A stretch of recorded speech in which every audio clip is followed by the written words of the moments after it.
So I ended up learning everyone's name by the third week, but the first 2 weeks I only learned the people's names who actually like really interacted with me. So there was quite a few staff there, but I had plenty of time to learn everyone's name. And I didn't even learn the names of the people who were kind of withdrawn from me because not everybody spoke good English. So those that did speak good English or, you know, were able to, obviously they interacted with me more. And those were the people whose names I learned. And I think it was just out of a embarrassment thing where like I couldn't remember it after the first couple times they told me. So I would just pretend that I knew it and I would just never say their name. And that was something that I completely, after my experience there, I completely committed to never doing that again.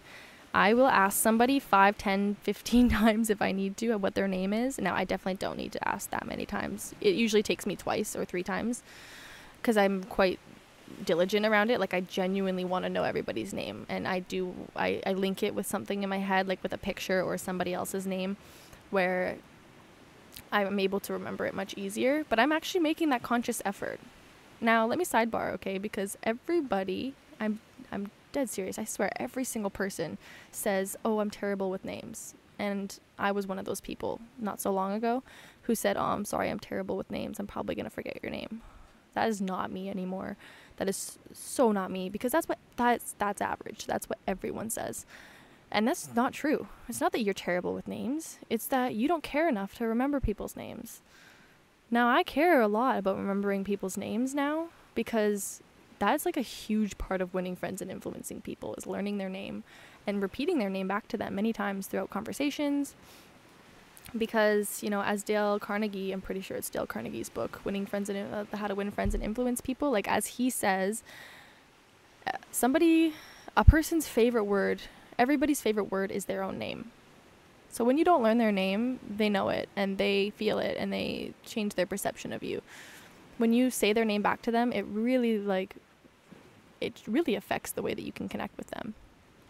And I've always known this, and over the last 6 months or so, like before the course, I've already been kind of working on this, but especially after my experience in Mindoro, like I was so disappointed at myself the whole time, wasting so much energy on the fact that whenever I would want to say someone's name, I couldn't say it, and it had already been 2 weeks, so I can't ask them now. Like, that's so embarrassing, and so, like, I feel like I'd offend them or something. So I spent and wasted so much energy, you guys, so much energy not knowing people's names, when I could have just asked for clarification in the beginning. So I learned that lesson, and I've taken it into this new place with me. I've asked people here their names a couple times, and I'm not afraid to anymore, because I know that it's actually totally in my own head that I think that they're going to be offended, but no, like it's if anything, they're going to be flattered that I care so much about what their name is that I'm willing to ask them multiple times. So that's a huge one. The names, learning people's names. And especially now, after realizing that I'm average in connecting with people, that was one major area of that. Now I'm going above and beyond to remember people's names. I'm playing out full stories in my head, linking it with images, like going above and beyond to remember people's names. I am, you know, and so, yeah, that's just like kind of an example of this as well. So this is something I am super duper excited about, because, you know, I want to see where I can grow. I've always wanted to see these things. It's not like I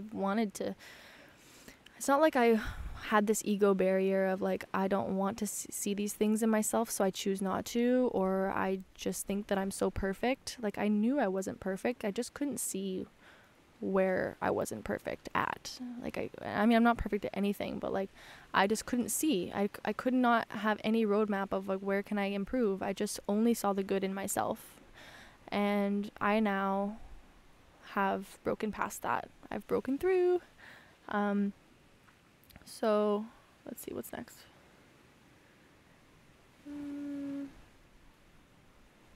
Yeah, so through this weekend, I really saw how far that I can stretch myself. This is another thing that I learned through, especially through the falling on my face kind of breakdown situations. Like, I saw how far that I can stretch myself and how far I can really push myself to get what I want and to do what I want to do. this was a huge experience for me because I had to go through so much more. Like what everybody else already had like normally for them. You know, everybody took this course from their homes at a regular time, and, you know, with all of the things that they need right in front of them, proper internet, everything that they need. And for me, I had to bend myself backwards, completely just like when I think about my experience, I literally picture myself running through the jungle, dirty, scratched, beaten up, and I have someone it's like Jungle Run or Temple Run, you know, that game, like someone throwing logs at me and I'm jumping over it, and then I get hit and I fall down, and then I have to get back up, and I'm getting my ass beat by the world, and that's what it felt like. And so I was able to see how far I can stretch myself, how far I can push myself past these experiences and just not give up, never give up. I was so resilient this weekend, and I've received that kind of feedback from a lot of people where I was able to, where people acknowledged me for my perseverance and, you know, seeing how much I had to work to do this. So I was able to stretch myself so far and farther than I ever thought I would need to, that I could. And I was also able to see that, well, that's still not as far as I can go. I can go much further than that. I can stretch myself further. So hopefully I don't need to stretch myself too much further, like in this area of falling on my face, because I'd rather not experience that kind of stuff again. But at least I know that I can. So, and I'm going to tell you an amazing quote that I heard from the course, which is, only by being willing to go too far will I see how far I can go. Did I say that right? Yeah. By being willing to go too far, only by being willing to go too far will I know how far I can go.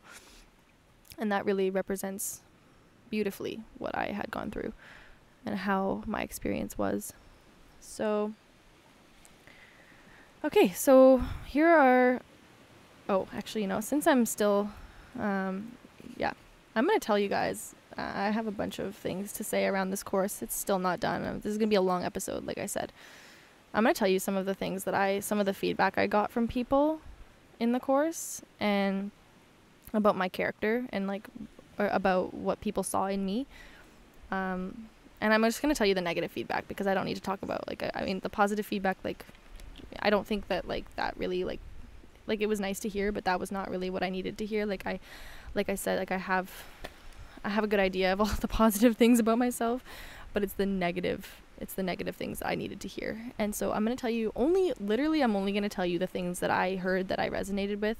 Some of the stuff I heard, I was like, nah, that's not really me. In a way of when you hear feedback, and this is good advice for, I think, anybody in their life, when you hear feedback from somebody about yourself, you don't have to take every single thing to heart. But if one person says something and you feel like it doesn't resonate with you, cool, no problem. But if multiple people are telling you something about yourself, then that's when it's time to really listen up and look at yourself. And even if you don't agree, then there's, still acknowledge that there's a reason that many people are telling that to you. So some of these feedback that I got from people, it was either because multiple people had said it to me. Doesn't necessarily mean that I see it in myself at this point, but multiple people told me, and I'm definitely it must be something that I need to work on, or it is something that someone said to me even just once, but it was something that I'm like, yep, you're right. I see that in myself. So actually I'll start by saying here are the things that I saw in myself around the areas that I can grow, or the areas that are that have been holding me back. And I identified these in the first weekend, which are people pleasing, not wanting to be a bother to other people, poor preparation. This is what I learned in this most current weekend, obviously. Poor preparation and too trusting. So my whole thing around, I trust the universe so much, I trust God, everything works out in my favor. I trust that everything happens for a reason. Like all of these mindsets, I think, kind of bit me in the ass, because I think that that's kind of part of the reason why I don't prepare for things well enough, where I just trust that everything's going to work out in my favor, and so I don't fully prepare for things that could possibly go wrong. And then, my ego, my high horse, my I know better attitude, that's something I already knew about myself. But, just being too full of myself, too selfish, or too self-absorbed. Okay, so now that was all the feedback I had for myself. Like, those were the things that I kind of knew about myself. Now I'm going to tell you guys some of the feedback I got from other people. Now, this was hard to hear, you guys, because, of course, hearing feedback like this from other people, that's not something you do every day. You don't hear this kind of stuff every day. People are usually telling you, like, things that'll boost your ego or tell you things that they like about you, but not every day are you hearing things about yourself that are what I think are negative, but it's not actually negative. It's neutral feedback. Like, it's not like they're telling you what they don't like about you. They're just telling you what they see that could be holding you back. So this came from coaches and from other people in the course. So feedback from others is I am arrogant. Okay, I'm going to say I was, because I don't really want to say that I am these things, because I feel like this is in the past. Anyways, they told me arrogant, false sense of enlightenment, message of love from an empty heart, disconnected, empty, hollow, distracted, phony, inauthentic, wallflower, playing dumb, and conceited. So these are all the things, and these are only a few of the things that I've heard about myself. And you might be thinking, wow, that's pretty intense that people would tell you these things. Like I don't want to do this course. Like, that sounds horrible. Yeah, well, I mean, it's hard. It's not easy. But these are the things you need to hear. These are the things that are essential for your growth. You need to hear these things about yourself, because you're not always able to see it yourself. And how are you going to grow to where you want to be in life if you can't even see the parts of yourself that are holding you back? That's exactly what I needed to hear. And I totally, a lot of these totally resonate with me. And yeah, so, I mean, two of them that are sting the most, I'd say, are message of love from an empty heart. Now, I don't feel like I have an empty heart at all, but that's just something I heard that I feel like was really, like, worth noting, just because, like, part of my vision is that I have a message of love to share with the world, and for a lot of people that came off as inauthentic. So I found this really interesting. Like, people didn't really believe me, or that they didn't think I was being authentic around what I feel like I need to share with the world. And that's something I need to look at myself around. Like, am I being authentic in this? I do feel like I am, but I think it might still be coming from a place of me thinking that I'm better than other people. That still is probably, I think that's still probably a factor there. So that's huge. Where is my message even coming from? I don't want it to come from an empty heart, right? And then the false sense of enlightenment. Now, that was hard to hear as well. Now, I don't think that I am enlightened, like, obviously, but in a way I kind of do, because enlightenment, I mean, is a very kind of misunderstood term, and everybody has their different ways of explaining it. And I can't remember how I explained it in a past episode, but when you think about it in the Buddhist sense, like, sure, I'm not necessarily enlightened, but when you think about it in the simple sense of, I'm happy, I'm content with where I am right now, I don't need anything more. I have all of these goals, but yet I'm still so happy with life right now, and I don't need those things to make me happy. But still, this view of myself is still coming off as inauthentic to some people. So it was worth noting. So kind of, quite vulnerable of me to share this in front of everybody, but I'm not actually afraid to say these things, because I'm not ashamed of any of this. Like, none of this is, I'm not ashamed to share these things about myself. It actually feels really nice to feel like I'm not thinking of myself as being perfect anymore. Because I know that so much of what I say is coming from a place of self-confidence, self-love, all of this, which is great, but it's kind of nice to be on the other end of it. And so from there, I guess I'm just going to tell you